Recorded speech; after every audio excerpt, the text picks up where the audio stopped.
Hey there, Ryan Reynolds here. It's a new year, and you know what that means. No, not the diet. Resolutions.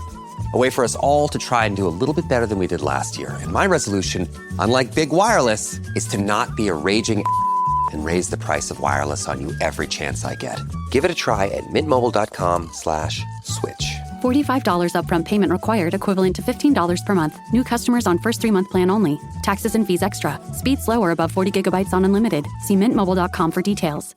This episode is brought to you by Allstate.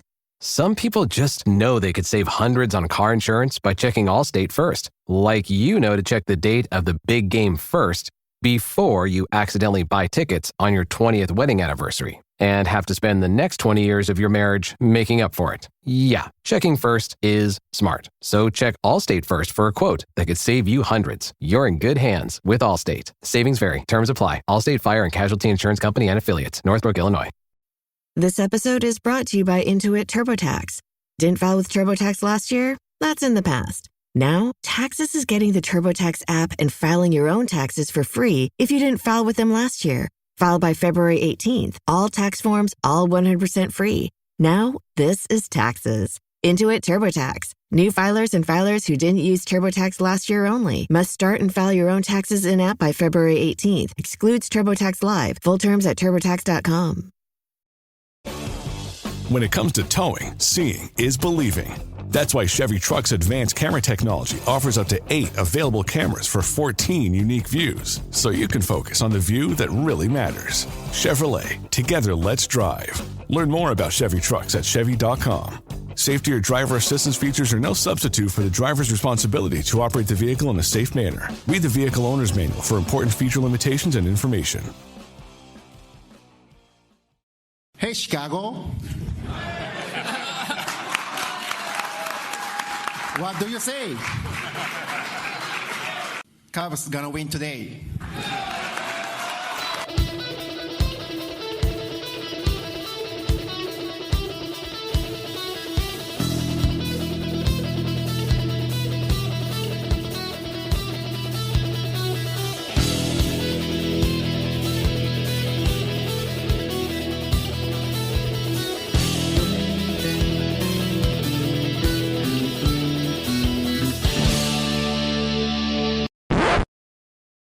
Welcome back to another exciting edition of the Pointless Exercise Podcast. Time for the Baseball Podcast with National Baseball writer and Twins enthusiast, David Brown.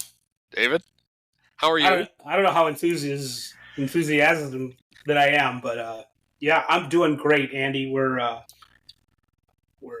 getting close to the trade deadline and the All-Star team, the All-Star game, and the All-Star team. So the season, it continues. It does. The one of the Athletic podcasts, the one of the ones that they have under they just call them all the wind up. But there's like Starkville with Jason Stark and Doug Glanville, hence Starkville. I get it. Very clever. There is the round table that regularly has like Grant Bisbee and Mark Carrig, who I always thought his name was Carrig until I started listening to the podcast and realized I was pronouncing it in my head incorrectly. Similar, yeah. And I know him, and I'm still in that similar position. And Andy McCullough is on that podcast. And Mark was off last week, and Andy did a Mark Carrig impression that was very funny, very mean, very funny. And then there's the other one, the one that I also listened to over the weekend. And I never know who the guys are because I don't recommend fans do this to this exciting podcast, but I quickly fast forward through the commercials at the beginning, and I oftentimes then miss the very beginning when they actually introduce themselves. But they were talking about they took on the arduous task of picking an all-star team in each league. Okay. Following the rules, like you have to pick somebody from every team and trying to figure out, okay, would a manager want a third catcher and that kind of stuff. Yeah. And they got to the National League outfield, and they had a very difficult time finding any outfield. Yeah, right. Because Ronald Acuna is hurt. Mookie Betts is playing shortstop at second base. Bryce Harper is no longer an outfielder. He's not out. Basically, your outfield isn't in the outfield anymore, so you got to find other guys. And they made a case for the Cubs that. And I was on a podcast last night, and I was in the Wrigleyville Nation podcast asked me the same question. I'd given a lot of thought, so I gave the same answer. If for some reason Shota doesn't make the All-Star team, the next likely Cub to make the All-Star team is Mike Tauchman. Yeah, I noticed that he had gotten off to a good start, and so that's still going on, huh? Yeah, he's been fine. Right. Like, he's got like a 117 OPS plus, which I think is second best on the team, maybe best. And those guys were like, well, he's going to need more regular at bats. It's like he plays every day, basically, either in the outfield or DH.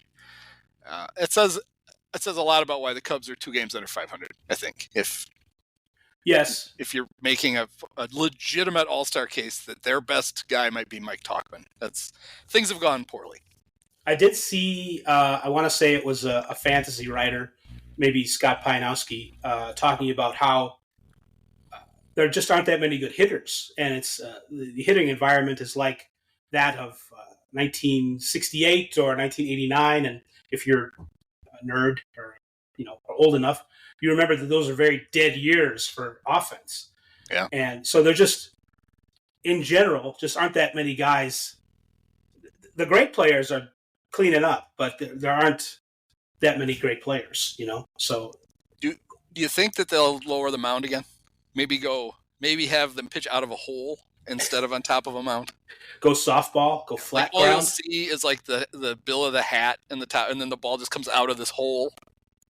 Right. Nick Madrigal would like that. Well, everybody's finally my side. Anything for Nick.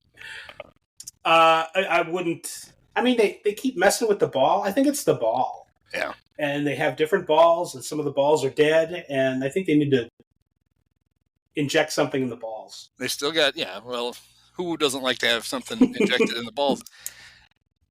The umpires, they've talked about, is it Japan or Korea where they use the tackified balls, so the umpires don't have to rub the balls up. And I don't think a major league umpire wants to stop rubbing balls. That's one of the perks of the job. Makes you feel very comforted. They've messed around with the tacky balls, and the pitchers hate them. I'm not saying in Japan they do, but I think in the minor leagues and the fall league and in certain, and the feedback has been bad.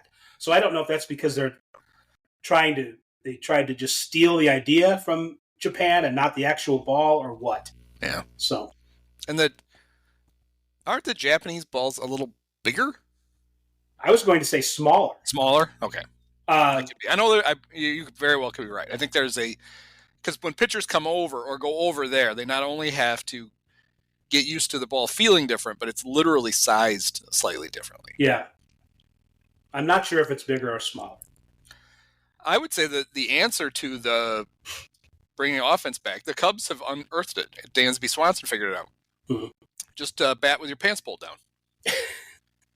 The old Steve Lyons trick. Yeah. I don't know a good way to explain in writing that he has, without making it sound like he's batting with his pants around his ankles, the fact that he always wears the high socks, and he has switched now, and he's hitting. It looks stupid. Dansby's a guy who looks good in the high socks. He needs to go back to this. Your socks have nothing to do with it. Just hike them back up. You look like you're wearing skinny jeans. He looks enough like Eddie Rabbit as it is. He doesn't need to lean into it. I mean, maybe go sequence. Why not? Try that. If the White Sox move to Nashville, I think they'll have a uniform that's all sequins. Yeah. They could have that guy, Nudie, make the... Nudie and the Blowfish? Nudie. There was always the thing about nudie suits, which sounds like you're naked, but you're not. It was a guy, and he would make these spangled things like Marty Stewart and guys who love to wear sequins were wearing. And Sarah's had a thing on Twitter the other day. I'm not going to call it X because it's stupid. Showing that the sweeper is becoming less and less effective the more batters are seeing it. That makes sense to me, longtime baseball fan, that would be the case of any pitch. And I would think part of that also would be, don't think it gets diluted because few guys have a really good sweeper and it becomes the pitching coach's fix for everybody. And then you got guys who don't have good ones throwing them because, hey, try this. And maybe it would be interesting if there was a way to take out the late adopters to the sweeper and see if the guys who started throwing it first are still good. And it's just a bunch of new dopes who can't actually throw it, and that's what's getting hit. Can we rig that on Fangraphs on the search? I would think. They made a big deal of the fact they redesigned the site. Looks prettier now. I would think they should have added that. I didn't really make a big deal out of this. This is related to something that you just said on the Twins thing that I also do. But Chris Paddock has been throwing harder in the last couple starts. Where did he get the extra velocity from? Yeah. Well, a couple starts ago on an off day, he was having a conversation with Cole Sands, who's another pitcher on the team, a reliever in the bullpen, who said, I'd gone to my, not drive line, but my drive line like thing in the off season. And they showed me things that I was doing mechanically to get more velocity on my pitches. And Sands has been up to maybe 2 miles an hour faster on his fastball this year. And Paddock had been in a rut where his fastball is down to 89, and people are like, what? Well, he's throwing a couple 97 mile an hour fastballs now, which, maybe raises some red flags down the line for his elbow. But he gave the credit to Cole Sands, his teammate, for showing him, mechanically, where his feet touch and what part of his feet touch when he's delivering the ball. And it all has to do with leverage and all that and your legs. And I'm thinking to myself, do the Twins not have pitching coaches that look at these things? Why are they relying on, the journeyman-ish relief pitcher to fix Paddock? I mean, I don't know. So, I sort of framed it on the Twins show as, well, it's good that the pitchers are all looking out for each other. But maybe we just need, instead of these pitching coaches coming up with a sweeper to save this, the pitcher who's flailing away out there, maybe we need some of their teammates to come through with some mechanical fixes. Well, I mean, it makes sense. Lots of pitching coaches were mediocre pitchers. Right. So maybe Carson is just getting an early start on his next career. Yes. It brings to mind two things. One, Jordan Wicks of the Cubs had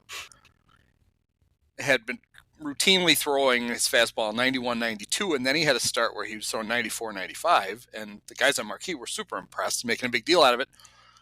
And then he immediately went on the injured list, and He's back now, throwing 91, 92 again. But it also reminds me of the story about when Kerry Wood got traded to the Yankees. And his first day in the bullpen, Mariano Rivera showed him how he throws his cutter. Right. And Kerry threw it like in the next game. And he was great in his stint with the Yankees. And it's like, oh, that's how you throw that? That doesn't seem that hard. Right. Yeah, that is not an uncommon story with Rivera. He's not the only guy where that kind of happened to. I don't know if all of Rivera's students are, was it a lasting fix? I don't know. Yeah. You're right. Wood was great in his Yankee stint. And maybe it must wear off because you leave and then you can't remember how to throw it that way. It also helps if you have an arm like Kerry Wood and he shows you how to throw that. Right. Yeah, to Witt, and not Bobby Witt. Or Ernie. In 24 games with the 2010 Yankees, Kerry Wood pitched 26 innings. He struck out 31. He gave up 14 hits. That's great. Oh, at an 0.69 ERA. Nice. And then he re-signed with the Cubs. In 2011, he was okay, but his arm was starting to fall off again. He had a 3.35 ERA, and then in 2012, he was done. 8.31, and he struck out Diane Viciedo, his final batter that he faced, and came off the field, and Tony Campana gave him a huge hug. No, wait, I'm being told his little son was in the dugout, came out to hug him. Not Tony. It's not always Nick Madrigal who gets trampled by other tiny guys. This episode is brought to you by Allstate. Some people just know they could save hundreds on car insurance by checking Allstate first, like to check the date of the big game first before you accidentally buy tickets on your 20th wedding anniversary and have to spend the next 20 years of your marriage making up for it. Yeah, checking first is smart. So check Allstate first for a quote that could save you hundreds. You're in good hands with Allstate. Savings vary. Terms apply. Allstate Fire and Casualty Insurance Company and Affiliates. Northbrook, Illinois. Harry Chappis. Was he on the... No, it was a White Sox. I see Royce Lewis is back playing for the Twins. And seems to hit a home run in every game. Yeah, hit a ball like 800 feet the other night. And I do not watch as many Twins games as you do, because I think you watch almost all of them. Mm-hmm. I saw a highlight of the one he hit last night, and the Twins had this cool helmet with like the white front and kind of like the old Expos helmets. Yeah. Are those road helmets? Do they wear those a lot? I don't know if they wear them on the road. I think they're really cool. I think they are exclusively home. They are home. Okay, I believe so. I believe they are reminiscent or copies. I'd have to look at a side by side. Their helmets and their hats, or the helmets, used to look like that, like in late 70s, early 80s. Yeah, I guess I remember that because I think one of their catchers, maybe the great Tim Laudner, even after they modernized. Yeah. I believe the helmet he wore as a catcher still had the white panel in the front. Mm-hmm. The catchers always have those. They grandfather in those relics. Yeah. So. And I see the Twins have new City Connects. Yes, they do. I think the Dodgers are the last team. They're going to be the last team to unveil, but the Twins are next to last because they had a somewhat recent uniform rebranding, and they wanted to let it breathe, I guess. Yeah. I think it's generally positive, somewhat mixed reactions because the colors are like Lake Minnetonka blue and North Star yellow. And the yellow kind of threw people off a little bit. They sort of look like the Rays, kind of, but the Twins want you to know that we've been working on these for 2 years, and we had all these colors and great ideas, and other people like jumped us in line because we're waiting because of the rebrand. So they've already got the excuses. The jerseys have kind of a ripple effect on them to make it like look the like water. Yes, make it look like it's a lake, and I believe there are lakes under the brim of the hat. Lake Minnetonka is under there, a nod to Prince, they say, because of the scene in Purple Rain, where he. Although it's not Lake Minnetonka, it's a different lake, but it was said to be Lake Minnetonka in the movie. So I think they're fine, but they made the mistake that most City Connect teams have made is it's a home uniform. Everybody's City Connect is a home uniform. Right. And so many teams do the dark pants to go with the dark jersey. Right. And I never think it looks good. I think the Cubs City Connects make them look like they are changing the oil somewhere. They look like coveralls. Yeah. The teams that have black ones, like the Reds, it's just, no. That's just, you're not Elvis. That's just, there's just too much. The teams I think who do it right are the ones that have lighter pants to go with the darker jersey. I equate it to, I think the team that has the best looking baby blue uniforms are the Royals. And I think the reason is they wear them with their white pants. And it just looks better. It's a good look, yeah. But it's a nice contrast.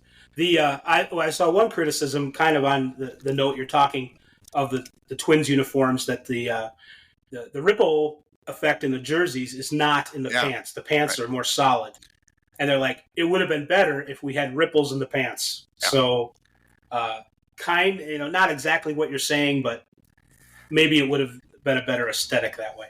Do you think Royce got ripples in his pants when he hit the ball 500 feet? He's a very enthusiastic, seemingly nice person.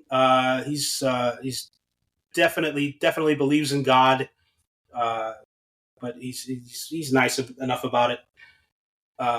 He's very happy to be here. So, kind of like Greg Marmalard, Danny, glad to know you. But oops, I hit my microphone. Sorry. But he means it. So yeah, he's a very excitable lad, for sure. Last night the White Sox, who were red hot, they had won 2 in a row and 2 out of 16, and they got a 4-0 lead on the Mariners. Luckily for Sox fans, all 8 of them, the game was in Seattle, so they'd all gone to bed. They had to get up early to see their parole officer, and they couldn't stay up. And they're not all leggies. The Sox, not only did they blow it, but the game ended on I believe it was Cal Raleigh. I believe it was the big dumper. Yes. Who hit a walk-off home run, and their announcer, Dave Sims, got excited because it was a game winner, and he got very excited about the game-winning 3-run homer, and the Mariners win 7-4. And it was very confusing because if you were watching it on TV, the bases were loaded. Right. And they won 8-4. See what Cal can do. Fly ball or a base hit. Here's the pitch to Cal. There it is right there. He crushes it. And the Mariners are gone home a winner. A 3-run jackpot and big dumper Cal Raleigh. It's a 7-4 Mariners victory. He managed to shortchange Cal a walk-off grand slam because he lost track of how many people were on base. Was there an intentional walk right before Raleigh? Is that what it was? I meant to look that up because I wondered if it's one of those where, the little flash the thing, right? The guy runs down to first. The announcer is more worried about all you got to do is get that guy in from third, and you're going to win the game. You hit the home run, and you forget that it's a grand slam. But he did, which I enjoyed because I thought it was funny. Boog Shambi should be gratified to know that he's not the only announcer who repeatedly gets the score wrong. It's on the. I know where you guys sit. There's a scoreboard, right? A pretty big one in front of you. You could just follow along. That would work. That was not the only Dave Sims news, though, of the week. Did you hear the other Dave Sims story? Now this is good stuff. So the Yankees the Yankees are currently in need of a radio play-by-play announcer because John Sterling decided he would rather get a big TV and go home. And he did. Yes. And they've been using some fill-in guys. And there's actually 2 steps. Number one, today, the website Awful Announcing made the case that because the Yankees are literally rotating 5 people through to fill in for John until the season's over, that when they make the playoffs, they should just have Michael Kay, their TV announcer, who used to be one of the 2 radio announcers, right, with Sterling, just come over and do the games as the radio announcer. Now, he does have to work the wild card series for ESPN, so he wouldn't be able to do it till the second series, and that's assuming the Yankees win. Yankees win. But that's not the part of the story that I want to talk about. So, on WFAN, on their morning show with Boomer Esiason and Gio, Greg Giannotti, they had a caller call in to tell them that he knew who the Yankees were going to hire full time to replace John Sterling, and they were pressing him as to how he knew. He said someone very close to the Yankees broadcast told him, and they kept pressing him. And it would have been very easy for this guy who seemed flustered and didn't really want to tell them to either hang up or just say he wasn't going to tell them. He had told them that he was a doctor. And then he told them that Susan Waldman is one of his patients. Oh, my God. And so it wasn't real hard for them to figure out that Susan had told him that she thinks that Dave Sims is going to get hired when the season's over to replace John Sterling. Long time. And it's not as crazy as it sounds, because apparently Dave lives in New York the half of the year that he's not doing Mariners games. He does not full-time live in Seattle. He lives mostly in New York, and he goes back and forth. But I just enjoyed the fact that not only was Susan's doctor, the doctor-patient confidentiality, I don't know, includes rumors about broadcast assignment. Apparently. I mean, that guy's, we're putting that guy up on ethics inquiry. Well, that would be Dave. No, Dave Sims doesn't seem like a New York guy, but I mean, it would be, he's certainly competent. Well, except for getting the score wrong, he's certainly a competent broadcaster. He got the most important thing right. The Mariners won. Right, which was, I would say, obvious based on them jumping around. Yes. And fireworks as if they had won. And other things. And big dumper dumping his way around the bases. It was all very exciting. So we are, as of this recording, 50 days. There are 49 shopping days left before the trade deadline. Is that how that works? I guess the trade deadline is a shopping day, right? Because you up until the deadline. So there's 50 shopping 3 o'clock days or whatever. until the trade deadline. And last year's trade deadline was weird. The biggest bat that moved was Jamer Candelario. And Right. a lot of it has to do with the fact that the extra wild card, while more teams are in it and you would think you would potentially have more buyers, there are fewer teams out of it who are clearly selling. And a lot of times those teams are so bad that there's not a lot to pick from. Now, this year, one exception might be, while the White Sox are terrible, if they're willing to part with some of their like longer term assets, there could be some good players there to get, like the great Garrett Crotchet. Is that how you say it? Crochet. You know that's not how you say it. No. And Luis Robert would be. That's how you say it. Now, Luis comes with two possible hangups. Number one, for the White Sox, he's signed through like 2027. 27. And you know, if you're a Sox fan, you'd be like, all right, if we're rebuilding, aren't we going to need like a really good outfielder? And we got one. Yes. Maybe aren't you going to be better by 27? Shouldn't we probably hang on to him? But the other thing that if they decide to sell him might hurt his value is that he is often injured. Yeah. And you might be, hey, we'd love to have him, but we can't give you this much for him. How about we just give you this much for him? So there's a lot of that. And in The Athletic today, Tim Kawakami wrote a thing about how the Giants, who have been trying to find a superstar forever and can't get one. They tried to sign Bryce Harper. People think maybe they didn't offer enough for Bryce. They threw a lot of money to Aaron Judge. They couldn't get him. His thought was trade for Mike Trout. Yeah. Because the Angels, if they were never motivated to finally just go ahead and trade Mike Trout, shouldn't they be now?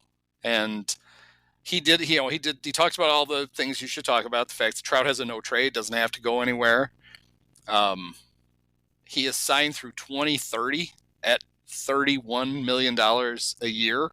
Oh, and by the way, he's hurt. And you'd be lucky if he's back by August. He might not be back at all. So this would be a trade you would make for the future. Long haul. Yeah. And would Mike Trout want to go play for the Giants? I mean, maybe. You know, they do have that history of winning the World Series every other year for a while, but I don't know. I think that was, I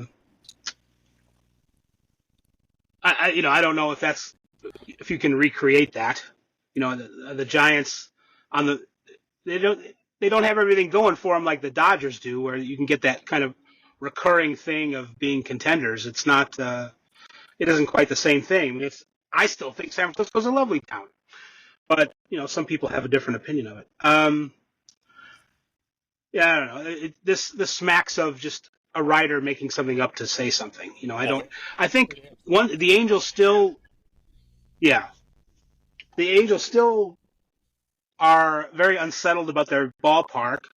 You know, there was the recent one was kind of, what they had in mind was undone by scandal. You know, political things, not all their own fault, but the Angels also, they're kind of, they can't get, they're like the sideshow Bob stepping on the rake, you know, thing where they can't get out of their own way for anything. So, but having Mike Trout might make whatever their next attempt at a stadium happen, possibly.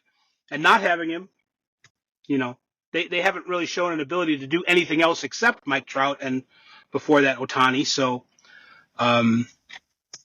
you know, what do you get for him with the salary the way it is and all that? Would you get him to go? Oh, I mean, these are all questions worth asking, but I don't think he's on the verge of going to the Giants. So it made me wonder, like, where would he go? Like, if he finally decides, screw it, that's never happening here. It's time to go. I think obviously he would go to Philly. Right. He would love that. That would be his preferred destination. From New Jersey. He's a huge Eagles fan. He grew up a Phillies fan. Phillies don't have a functional outfield, so they could use him. They do, however, have a massive payroll, and whether or not adding another $30 million for the next 6 seasons makes any sense, I don't know.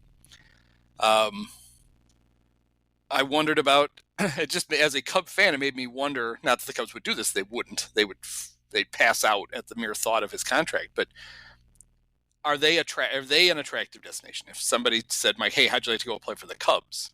Would he do it? And I don't know. I think he might. I think if the Dodgers hadn't been so perfect, I think maybe the Cubs could have gotten close on Ohtani. Yeah. So, but the Dodgers were the perfect storm there. Yeah, I think still people still have buy into the myth about the Cubs, and it's not all fake. It's it's just not.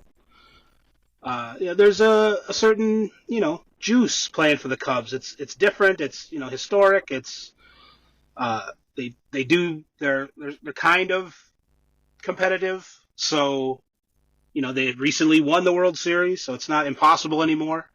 So yeah, it's I think that could happen. It is funny. More than one Cub who has come to the team in recent years has said that that one of the coolest atmospheres in baseball is playing in the Friday 120 game at Wrigley. And it makes an impression on players. They think, holy crap, this is a random Friday afternoon, and this place is nuts. Right. I remember when Joe Madden, he talked all the time about the Cubs had played the Rays in a weekend series the year that, just months before Andrew Friedman leaving allowed him to become a free agent and go. And he talked about, he basically said, had we not had that series, I don't know how interested I'd have been. He said, but being there for 3 days and go, wow, this would be a really cool place. That's basically made it a much easier decision for him. That and the big dump truck of cash that Theo and Jed brought out to the beach to give him.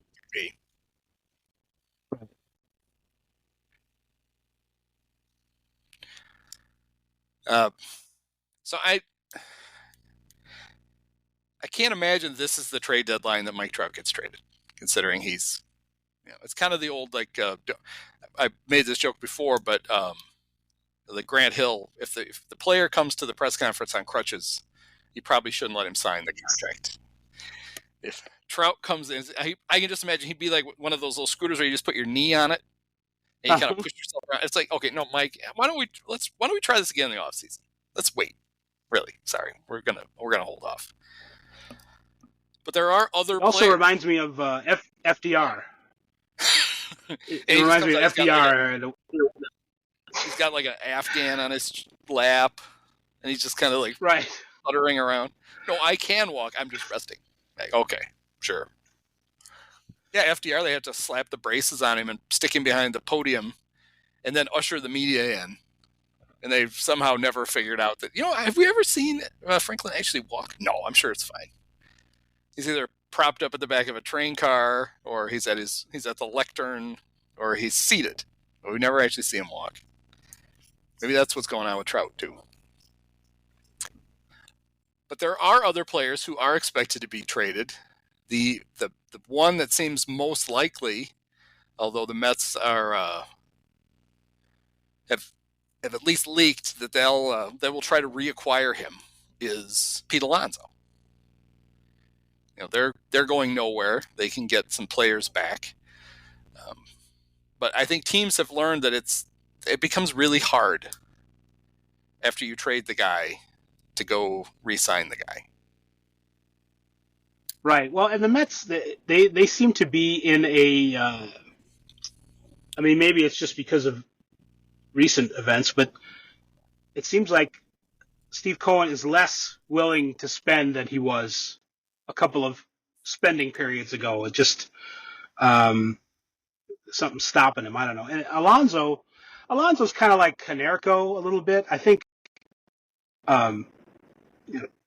maybe he's a little bit better of a hitter, but I just have a feeling whatever he costs he's not that much better than other first basemen you could get. I don't know. And maybe there's something special about him playing for the Mets or whatever, but I mean, he's just not. I'm trying to say he's overrated without saying he's overrated, but So, like, do you want to put your money into all that money for a guy who's not going to get you that much of a return? So, He's I don't gonna know. hit a bunch of homers. He's not going to hit for a good average. He's not going to help you at all on the bases. He's basically a functional first baseman. He's not by any means a defensive asset. In a perfect world, he's probably your DH. So, yeah, there's a lot of issues. And the reason I said that about it's fans more than teams. They're always like, we should trade that guy, and then we could just go get him back, and then we'll have the players that we traded for him, and we'll have him. It's a win-win. And the guy who verbalized Media it was does that John too. Lester. It almost never happens. Yeah, right. It was John Lester who said when he was going to be a free agent before the 2015 season. During the end of the 2014 season, the Red Sox were bad, and they had been working on a contract. They couldn't get real close, and then, but he said in his mind, he just assumed at some point we'll find a number, and I'll stay. I'll be a Red Sox for the rest of my career. And then he got traded to the A's, and he said it's shocking initially. You're like, oh crap, I have to fly across the country, and all of a sudden I've got to play for a different team. I got to wear white shoes. I mean, what the hell? And he said after a few days, you realize it's not that hard to change teams. Like, they make it really easy. Like, they found a place for this was even the A's. They found a place for his family to stay. His travel was easy. He liked his new teammates. They basically, what was your routine with the Red Sox? We'll do that. And so when it became time for free agency, so the Red Sox didn't have an advantage at all anymore, because I knew that I could switch teams again and it wouldn't be that big of a deal. And I think I don't think he's unique in that. I think there are a lot of people who think, well, this is the organization I've ever played in. I'm going to stay here forever. And then as soon as you experience the change, you realize, well, that's not that hard. Maybe I'll just go play somewhere else for more cash, which is what he did. Right. It's a very practical thing to go through the shock of not being where you grew up, and then you realize, it's like, I mean, I've lived in Kansas City for 10 years, and I'm fine. I'm not, I don't have to run home to Chicago, and I never really felt like I did, but it's not that different. It's not that bad. It's good. It's got a lot going for it. Where the new place, the grass is always greener on the other. If you realize that it's pretty green wherever you're at, you'll be okay. Yeah. The other big names that are rumored, although the team is still in it to some degree, are the Blue Jays with Vladimir Guerrero Jr. and Bo Bichette. The advantage you would get with Vlad would be you get him for an extra year. You'd have him for the rest of the season and next year. And I think Bichette is the same. I think you both get them for a year beyond. But it brings up the whole thing. Are the Blue Jays could sell without selling either one of those guys. They've got other players they can trade. And then there's the fact that, yes, they're hopelessly out of it in the East, but they're still within shouting distance in the wild card and probably will be until the deadline. Whispering distance. I mean, nobody's out of it. It's really close. So are they even motivated to do any of this stuff? Should they be looking the opposite direction? Maybe they should add. They're kind of running out of time with this with the young core that they thought was going to make them a really good team, and it almost makes more sense this year to add somebody and try it than it is to be like, okay. On the other side is I lived through it with the Cubs, which was they got rid of all their core pieces a year too late. Right. They got very little for all those guys when they traded them. I mean, Pete Armstrong notwithstanding, they didn't get much for the guys that they traded. And they didn't because you were only going to get them for a few months. Here's another thing. I don't have their stats in front of me, but Bichette and Guerrero, I just know this generally, they have been in decline in terms of their performance. Now, I don't know how much of that is luck or supporting cast or the concrete settling on the changes made at Sky Dome. I don't know. But they are not, Guerrero has not maintained, much less developed beyond what he was initially. And Bichette is also a lot closer to mediocre than he used to be. These guys are not. These guys are not like, oh, yeah. Go ahead. I was just gonna say, Bichette's been bad this year. Not even mediocre. Yeah, right. And Vlad his numbers have turned around, but he started very, very poorly. He's had to get super hot to get, and he's up to a 131 OPS. But he's not hitting for power. At least not for home run power. He's turned into a doubles hitter, not a home run hitter.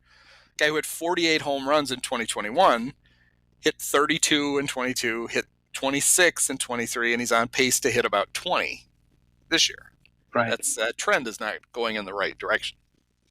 So I'm not sure what packages they are, what offers they're getting, but maybe they'll get something that is people will think, well, we with a slightly new environment, we can get Vlad to where he was before, or near it. What about David Bodie and Patrick Wisdom? Would that interest the Jays? Because the Cubs might do that. They could be talked into it.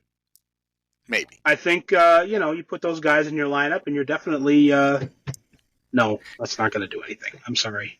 Oh, the day Bodie got called back up, he got the start, and Wisdom played first, and he played third. And I just thought, if you were in a time machine from the trade deadline in 2021, and they shot you forward 3 years, and you saw that Cub lineup, you would know something went terribly, terribly wrong. This is the rebuild. We have Patrick Wisdom and David Bodie starting at the corners. Everything has failed. This is not great.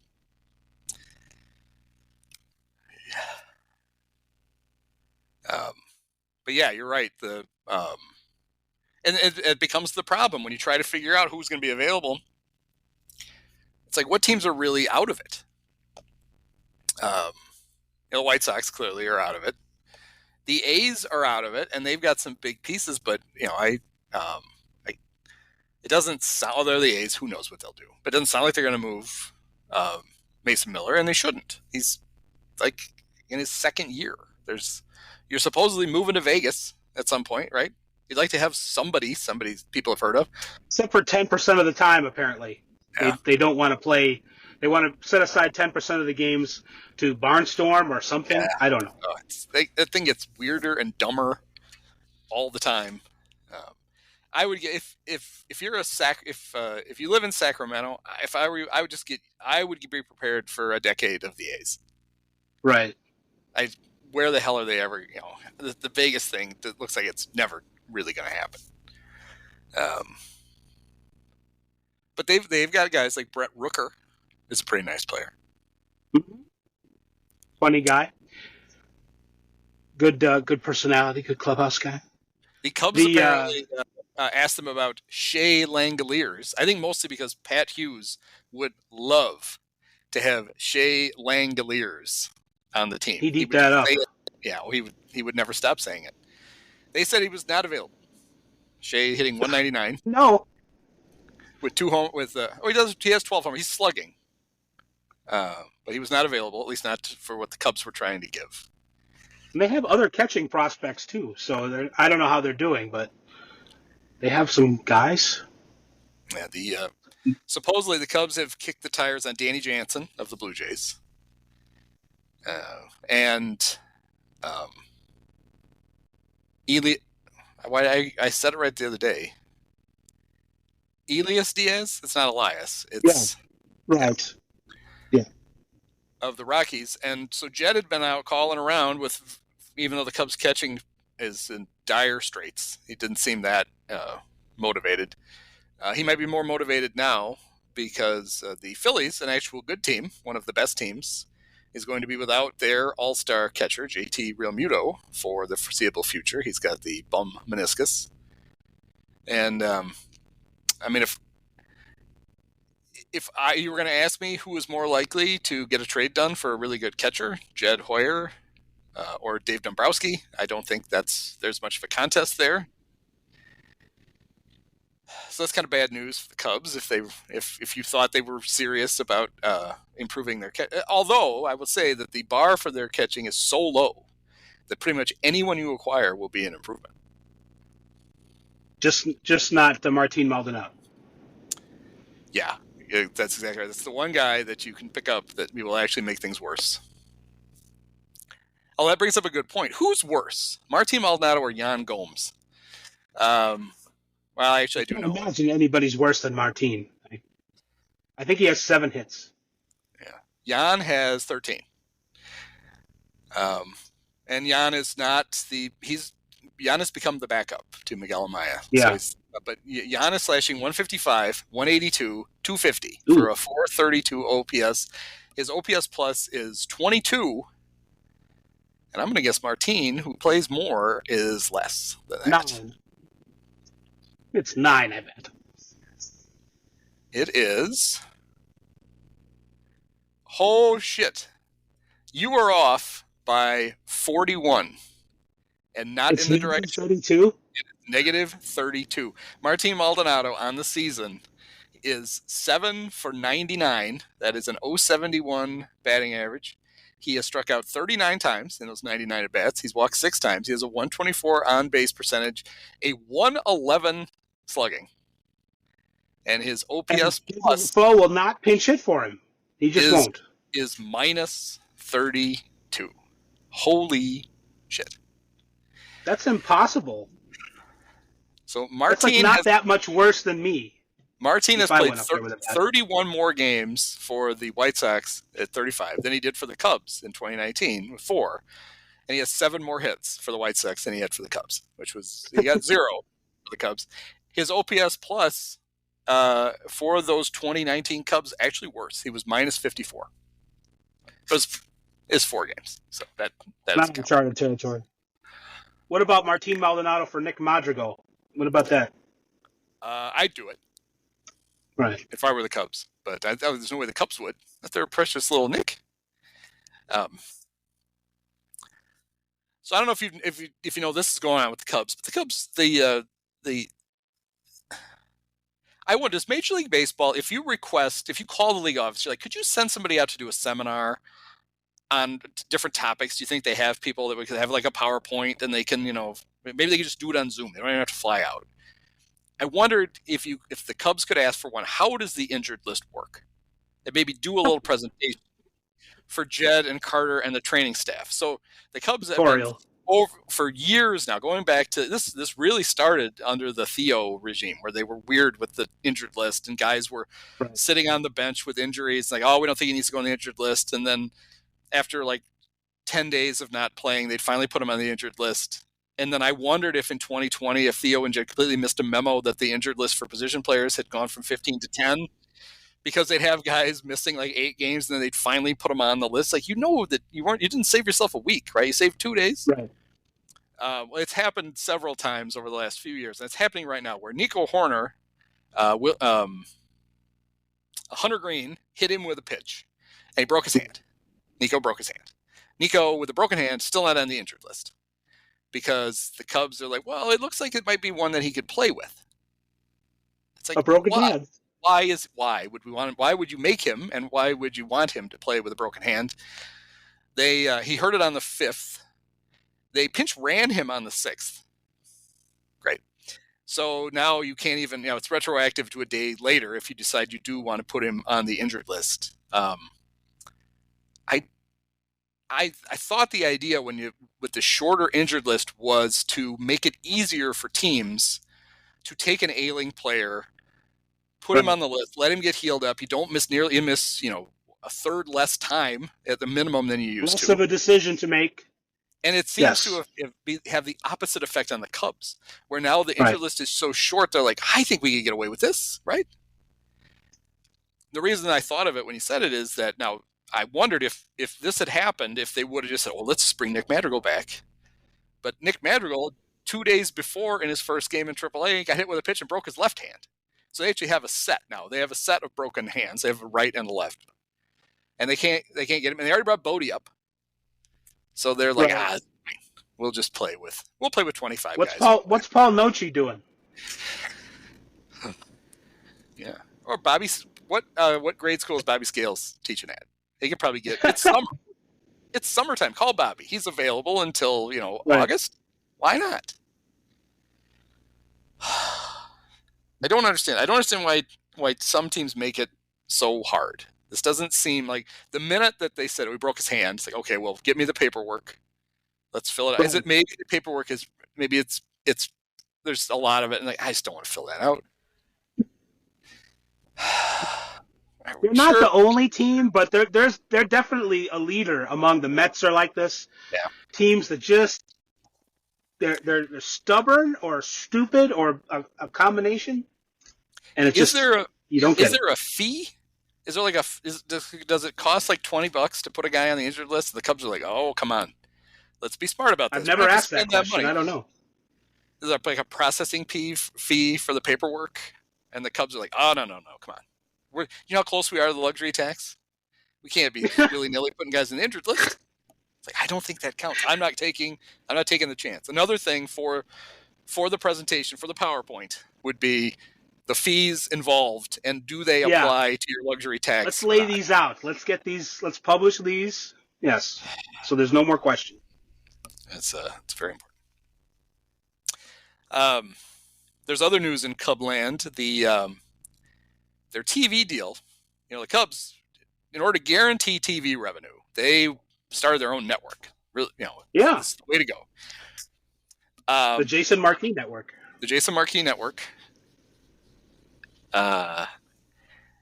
Crane Kenny, everybody's pal, was on a morning radio show last week, and he just happened to mention that their deal with Comcast expires sometime in September. He didn't give an exact date, but and I thought to myself, who the hell negotiated this deal that ends during your season? Who is oh, it's you. You were the guy who did it, Crane. And Comcast, they took all the Bally's teams, all the Bally's branded networks, the Sinclair Bally's branded networks, and none of those, they're not carrying any of them anymore. Right. Now, the reason for that is, and we did a whole podcast about this, or a big chunk of the podcast of this, so I won't rehash the whole thing, but I just want to get your thoughts on this. The Comcast basically said, we're happy to carry the network, but we need to put it on the sports tier because we don't think enough people are watching it to make every household pay for it. Why don't we put it on the sports tier? Sports fans pay an extra $10. There's a bunch of stuff on the Comcast Sports tier. It's like you get NFL Network and NBA TV and the MLB Network, and you get Red Zone, and it's sports entertainment. There's like Turner Classic Movies and other stuff on there that you don't get as part of your basic. You pay $10, you get all that stuff. And the reason teams don't like that is they get paid for every household that gets their network, whether you watch it or not. And when you're not on the regular tier, the number of people who get it is significantly less, which means you get significantly less money. And so Sinclair had made part of their bankruptcy plan was this guaranteed income from Comcast. And Comcast was basically, well, no, not so fast. You're going to get this smaller amount, not that big amount. And Sinclair's like, well, that's not going to work. So they've just gone off. Now the Cubs will have to make a decision, I think. And this could be wrong. It could be that the Comcast looks at Marquee and is like, well, they're the Cubs. They do well enough. We'll leave it alone. I just can't imagine they will. I think they're going to want to put them on the sports tier. Cubs need to make a decision. Do we want to be on the sports tier and be available, or do we want to play hardball? And we're not going to agree to that either. And so with like 2 weeks to go in our season, it's just, we're going to go black. On what Crane revealed, 50% of the households that get Marquee get it through Comcast. So they literally cut their audience in half. Now, the difference in this carriage dispute and any other one the Cubs have ever been involved in before is that you can subscribe, you can just get Marquee on its own. You can dial up the old web browser and you can watch the Cubs and you're fired up on your smart TV. So there is a way with 2 weeks to go in the season or however long it is for fans to be like, oh, this is inconvenient, but fine. I'll just pay and I'll watch. Right. And I kind of wonder then if the Cubs would be like, hey, maybe this will work out good for us. They get dropped at the most important time of the season, and everybody's going to have to subscribe because who's going to want to miss us? Right. at the same time, the way the Cubs are playing right now, those last 2 weeks could be, who cares? And then nobody bothers to subscribe. So as if Jed didn't have enough pressure on him anyway with the trade deadline, now he's got to save the TV network on top of it. It's like, Jed, just one thing, right? We're going to need to be fighting for a playoff spot those last 2 weeks, or we won't have money for anybody next year. Oh, good. Thanks. Another thing, if there's anybody out there listening, kind of thinking about what they would do in this situation, if you already subscribe to MLB TV, or if you don't, but we're thinking about it, and they just cut the price again, so it's relatively cheap. And if you got a VPN, a virtual private network, you could watch through MLB TV by fooling the blackout thing. So that's just one thing. Tell it you're in Amsterdam, and yes, it'll let you have it. You might get other programming too that's circulating. Yes, you can do that as well. Not like there are people who so I brought this up on the podcast with Oleg and Praz, and I just started with, I asked Praz, how do you guys get Marquee? And Praz started to explain that he actually steals it because he has a friend who has a Comcast account and he shares. I'm like, just stop admitting to this on the podcast. Just say you get it through Comcast. And he's like, oh, okay. It's like, God, God's sakes, you didn't have to explain it to the world. But there are, I believe there's 12 Major League Baseball teams who, if their hometown cable network is Comcast, fans can't watch the games on that right now, including, I believe, the Twins and the Royals, I think. Unless they do what I just said. Right. So, and to kind of circle back to the trade deadline, not that anybody wants to hear this, but with all of that in the micro with Comcast, and then in the big picture with Bally and Diamond, with those things still up in the air, that is going to be another excuse for teams who are contending or have the appearance of it to not spend money and to not give away future resources for trades this year. So that is something that could keep things in check as we come to the deadline. Well, I was way off, and it would be shocked to know that I was wrong about something. But I thought that the TV uncertainty as we got closer to opening day was going to result in trades. I thought there were teams that Sinclair teams that knew they weren't going to get their full allotment of TV money were going to trade players, and it didn't happen. At least not obviously. It wasn't like some team took their 3 highest paid guys and just put them up for, Charlie Finley would have. Charlie would have had would have put him on top of a card table in front of the spring training thing and had other teams walk by and pick him. That didn't happen.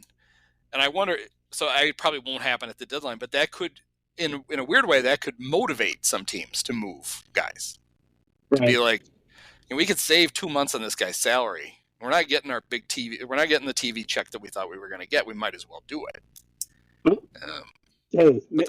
It's possible. I'd say there's almost too many teams that are in that boat, though, for that to happen. It would be easier if there were like a half a dozen of them, and so you've got 24 other teams who are like shopping at those 6. When it's half the league, it's almost too many. Which is what the owners wanted. And I hate to say it, but somebody I think was savvy enough to, if we just added more playoff spots, everybody will be in it, and no one will be out of it, and it'll all look like we're contending, and but then we don't really have to do anything because we're already contending, so to speak.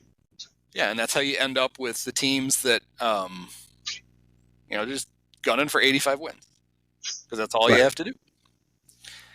And I made a point in the newsletter, I guess, on Tuesday, that if Tom Ricketts had any shame, he would be shamed right now, in that he did the thing I knew he was going to do, which was at Cub Convention, he talked about what a great season it was the year before and how close they were to making the playoffs. They were only won 1 game less than the Diamondbacks, and the Diamondbacks went to the World Series, and look how close we were to going to the World Series. Obviously, that's a completely ridiculous argument, but it's one that you make.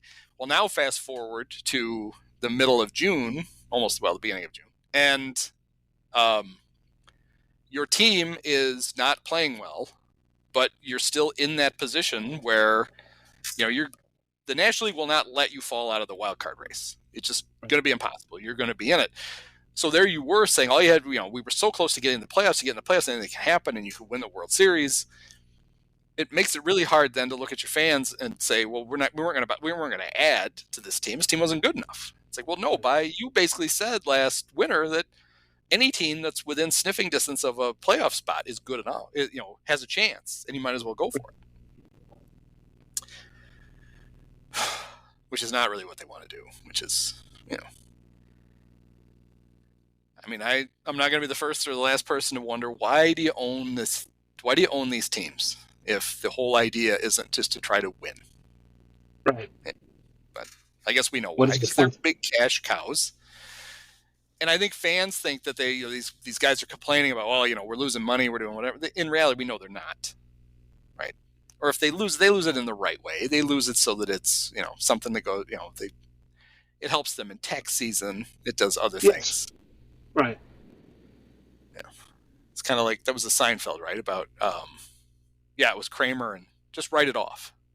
What does it mean? I don't know. The big companies, they just write this stuff off. And Jerry's like, well, what are they writing off? How does it work? Nobody knows. But the good news is there's still 6 weeks to the trade deadline, almost 7. And lots of stuff could change. The bad news is most of the stuff isn't going to change. Teams are going to muddle around about where they are right now. It's also interesting that the team that is probably the best team in the National League, it's either the Phillies or the Dodgers. The Dodgers actually would have a pretty long shopping list at the deadline. Yeah, still. They are a very, very top-heavy team. Their great players are great, and they're playing well, but their lineup just completely falls apart once you get to past the 5th batter.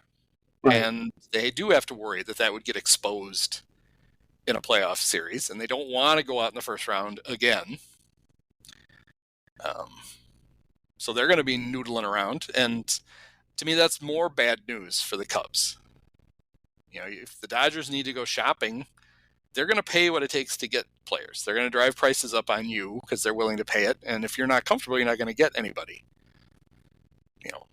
Andrew Friedman with the Dodgers has never been afraid to add really good players at the trade deadline. He added Trey Turner, he added Max Scherzer, he added Manny Machado one year, he added Yu Darvish. He got Chris Martin from the Cubs one time. Mm-hmm. So we will see some stuff. It'll be interesting again to see what a team like the Orioles does. How aggressive do they get? Because they've got that really deep farm system, and they've got a lot of attractive pieces for a lot of teams. But how willing are they to part with any of it? You would think that the Corbin Burns trade would embolden them because it's worked out about as well as it possibly could for them. He's been great. So we'll see. And their owner is different than the ownership was at this time last year. So whatever they do, if they ever call Heston Kjerstad back up, please play him. Right. I spent $8 out of my free agent budget on my fantasy team. And he was there for 2 weeks, and he played in 4 games. It's like, come on, what are we doing? Why is he up? You teased me. They never think of us. They don't, and it's a shame. All right, well, thanks. Those of you won't know this unless I tell you, but Dave ended up having to leave his home for his car halfway through this podcast because his internet went out, and he showed the kind of hustle that we've all come to appreciate. That's right. I knew that I had to deliver for the Pointless podcast, so I did. I delivered myself to the car. I appreciate that very much. Yep. So. How about a grand slam to win a ball game? You gotta be kidding. Many of us have herpes. No, I thought it generally sucked. I didn't think it was a specific suck. I thought it was like an all-encompassing type of suck. So, we're going to try and rectify that. But for right now, I'm going to be pretty pissed about it. It's fitting. It's got to be done with one of the best games of all time. Just unbelievable. got to congratulate the Dolan family.